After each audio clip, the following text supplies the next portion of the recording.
Bismillahirrahmanirrahim. Assalamualaikum warahmatullahi wabarakatuh.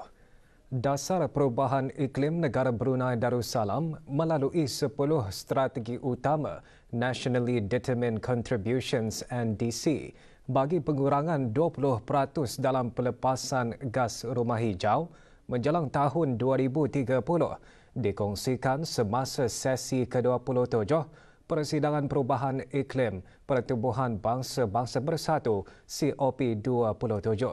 Ini termasuk meningkatkan hasrat iklim melalui peralihan tenaga dan pemeliharaan hutan menuju ke arah sifar bersih menjelang tahun 2050. Menteri Sumber-Sumber Utama dan Pelancongan selaku Ahli Majlis Kebangsaan Perubahan Iklim Negara Brunei Darussalam mengongsikan perkara itu semasa segmen peringkat tinggi kemarin di Sharm el-Sheikh, Republik Arab Mesir. Yang Berhormat Datuk Seri Setia Dr. Awang Haji Abdul Manaf bin Haji Matusin menggariskan antara inisiatif negara Brunei Darussalam di peringkat antarabangsa ialah pelancaran Direktif Laporan Mandatori pada penghujung tahun 2022 dengan semua pihak berkepentingan perlu melaporkan pelepasan gas rumah hijau masing-masing kepada Sekretariat Perubahan Iklim Negara Brunei Darussalam. Direktif tersebut dihasratkan menjadi asas dalam meningkatkan keberkesanan jangka panjang dalam pengurangan pelepasan gas rumah hijau negara. Manakala di peringkat ASEAN, komitmen negara adalah dengan penubuhan Pusat Perubahan Iklim ASEAN yang berpusat di negara Brunei Darussalam.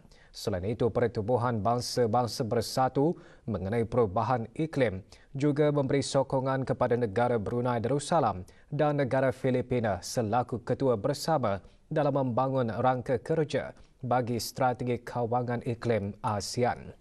COP27 tahun ini berlangsung sehingga 18 November 2022 di Republik Arab Mesir, memberi fokus kepada kerjasama perubahan iklim yang lebih inklusif berasaskan peraturan substantif selaras dengan sains dan teknologi terkini. Pertandingan memasak dan projek bootcamp anjuran Jabatan Pendidikan khas Kementerian Pendidikan merupakan usaha bagi mengukuhkan kemahiran pelajar dalam bidang masakan dan keusahawanan yang dimasukkan dalam kurikulum program pravokasional. Majlis Penyampaian Hadiah bagi pertandingan memasak kali ketiga dan projek bootcamp kali kedua diadakan di Kompleks Yayasan Sultan Haji Hassan Al-Bolkiah di Ibu Negara. Penyampaian hadiah kepada para pemenang disempurnakan oleh Dr. Syamsia Zuraini Kancanawati binti Haji Tajuddin, Setiausaha Tetap Pendidikan Trust Kementerian Pendidikan. Pertandingan memasak dijuarai oleh Sekolah Menengah Katok, diikuti Sekolah Menengah Saidina Osman di tempat kedua, manakala tempat ketiga disandang oleh Sekolah Menengah Perdana Wazir. Bagi 3 anugerah khas projek bootcamp, Most Persevering dimenangi oleh Sekolah Menengah Menglaid, Most Passionate disandang oleh Sekolah Menengah Saidina Ali, sementara Sekolah Menengah Saidina Abu Bakar memenangi anugerah Most Innovative. Juga diadakan pameran dan jualan. Asnaf fakir miskin di negara ini terus mendapat perhatian Majlis Ugama Islam Brunei MUIB dalam meringankan beban kehidupan mereka. Kemarin diadakan Majlis Penyerahan Agihan Zakat Modal Berusaha yang berlangsung di Kementerian Hal Ehwal Ugama. Bantuan berupa sebuah perahu, enjin dan trailer disampaikan oleh Awang Haji Abdul Aziz bin Haji Akub, pemangku Setiausaha MUIB, kepada Awang Abdul Rahman bin Haji Abdul Kadir. Kesemua peralatan berjumlah RM15,443 diambil dari peruntukan kumpulan wang zakat Asnaf Fakir Miskin MUIB.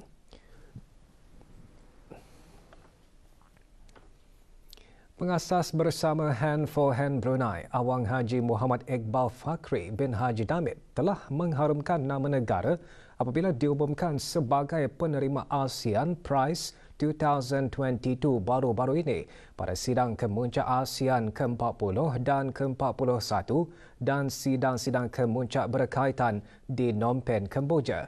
Ditadbir oleh Sekretariat ASEAN, anugerah serantau berprestij itu mengiktiraf pencapaian individu atau organisasi berpangkalan di ASEAN yang telah membuat sumbangan dan memperlihatkan kerja contoh dalam mengukuhkan pembangunan masyarakat ASEAN.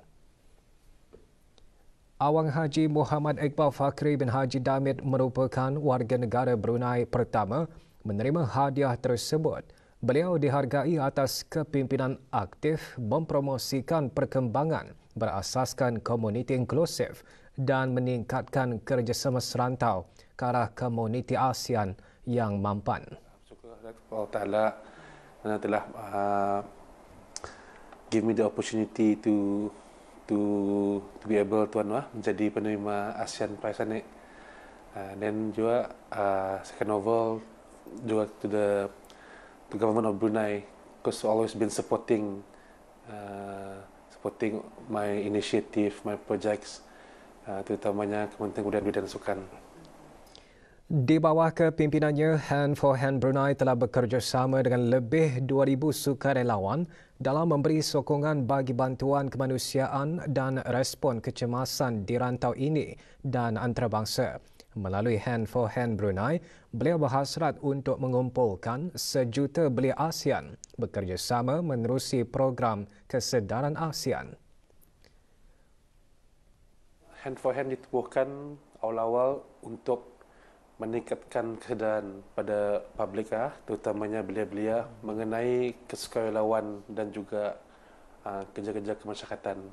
Jadi untuk meningkatkan minat belia-belia, jadi melalui projek-projek, melalui awareness talk, macam conference pun pernah saya ikut untuk supaya belia-belia ni mau dan berminat membuat kerja-kerja kesukarelawanan dan juga kerja-kerja kemasyarakatan.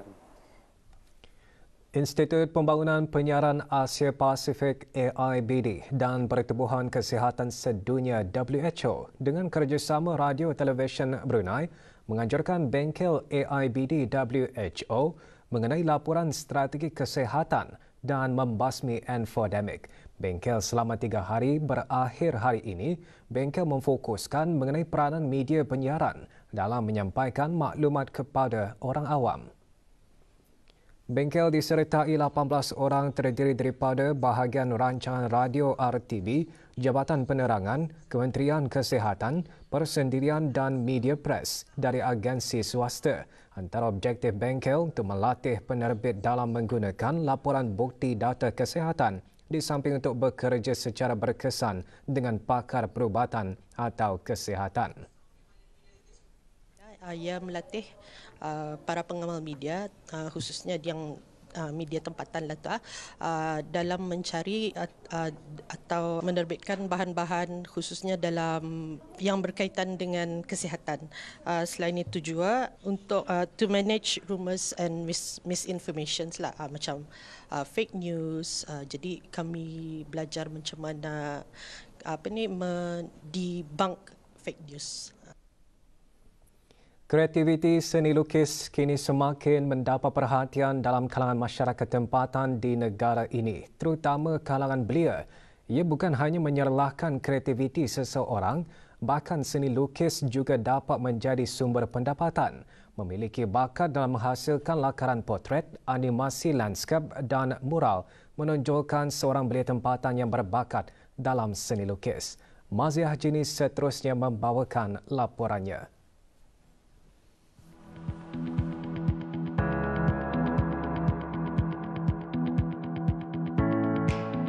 Bekerja sebagai pengurus dan pereka di Taman Peliunan di daerah Temburong, Awang Muhammad Mikdam bin Zaini mula mengasahkan bakat seninya sejak berusia 5 tahun lagi. Minatnya dalam seni lukis juga mempengaruhi jurusan dipilihnya semasa melanjutkan pengajian. Mempunyai diploma dalam seni mushaf, Awang Muhammad Mikdam menjelaskan karya seni yang dihasilkannya diselaraskan dengan perkembangan isu dari dalam dan luar negara. Dari mulanya saya mempelajari bidang ini dengan saya sendiri. Selepas itu dari segi pendidikan saya meneruskan hingga ke Malaysia. Saya mempelajari bidang kesenian diploma Mushaf Art selama 2,5 tahun. Dan selepas itu saya meneruskan pengajian saya di Moskow selama 2 tahun. Terima kasih kepada Kerajaan ke Bawah Duli kerana memberikan sokongan penuh kepada kami belia-belia, memberi peluang untuk menghasilkan karya-karya seni kami.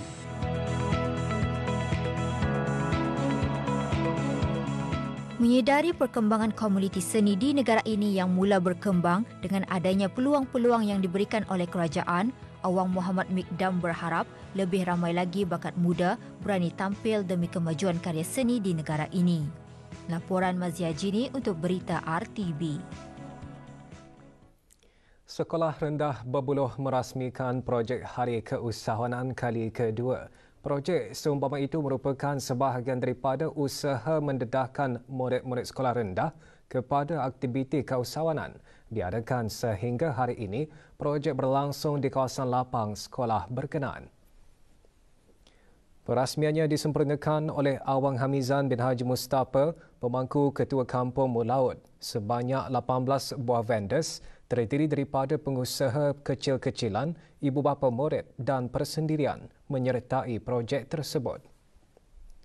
Tujuan utamanya ialah untuk mendedahkan murid sekolah kami ini dengan keusahawanan dan juga untuk yang pentingnya untuk menambah skill jurang dalam bidang social skill dan juga matematik dan menambahkan minat jurang dalam mata pelajaran social studies.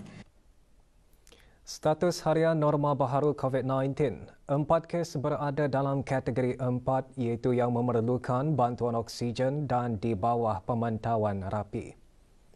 Kementerian Kesihatan memaklumkan 622 kes dilaporkan sembuh dengan 2 kes kematian.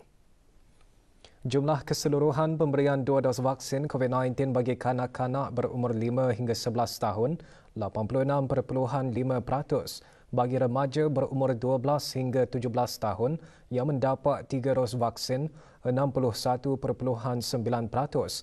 Dan liputan bagi rakyat dan penduduk negara ini yang mendapatkan 3 dos vaksin, 78.8%. Dewan Bahasa dan Pustaka melalui bahagian penyelidikan, dokumentasi dan pengiktirafan akan mengungkayahkan projek penyelidikan bahasa dan kalimat tua di keempat-empat daerah bermula bulan depan. Pagi kemarin diadakan taklimat mengenai pengendalian projek tersebut di Perpustakaan Dewan Bahasa dan Pustaka Kampung Pandan, Kuala Belait. Projek penyelidikan itu antara lain menjejaki kewujudan bahasa dan kalimat tua yang pernah dituturkan dan digunakan oleh masyarakat Brunei untuk diperkenalkan semula dalam penggunaan bahasa Melayu pada masa kini dan akan datang. Taklimat dihadiri oleh penghulu-penghulu mukim dan ketua-ketua kampung di daerah berkenaan.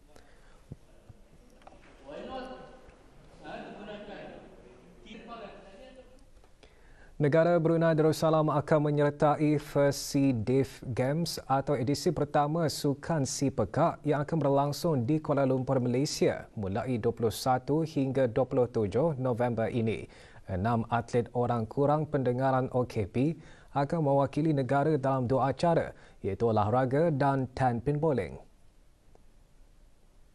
3 orang atlet negara OKP menyertai olahraga iaitu 2 atlet bagi acara larian 100 meter dan 200 meter dan seorang atlet bagi larian 800 meter dan 1500 meter. Sementara itu, 3 orang atlet akan menyertai 10 pin bowling dalam 3 kategori iaitu perseorangan, berpasangan dan trio. Dalam temu bual bersama RTB, para jurulatih berharap para atlet akan memberikan komitmen serta disiplin yang tinggi semasa bertanding dalam sukan tersebut.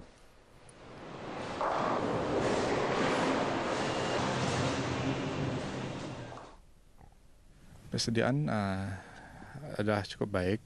Mula daripada bulan Juli memulakan latihan setiap hari, 1 sesi saja.